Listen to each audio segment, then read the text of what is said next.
Baba wa mbinguni, tunakuja mbele zako leo kwa unyenyekevu na shukrani. Asante kwa upendo wako usio na mwisho ulioonyeshwa kupitia kifo na ufufuo wa Yesu Kristo.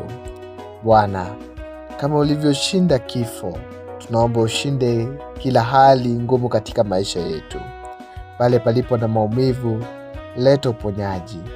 Pale palipo na hofu, jaza amani yako. Na pale palipo na kukata tamaa, rudisha tumaini yako. Mungu, tufundishe kusubiri wakati wako, kukuamini hata tusipoelewa, na kusimama imara katika imani. Tunakabidhi wiki hii mikononi mwako. Tunakabidhi ndoto zetu na mipango yetu. Tunaamini kuwa ushindi wetu uko ndani yako, kwa kuwa kwako hakuna lisilowezekana. Leo tunachagua kuamini hata kabla ya kuona majibu. Katika jina la Yesu tunaomba na hata kuamini. Amina.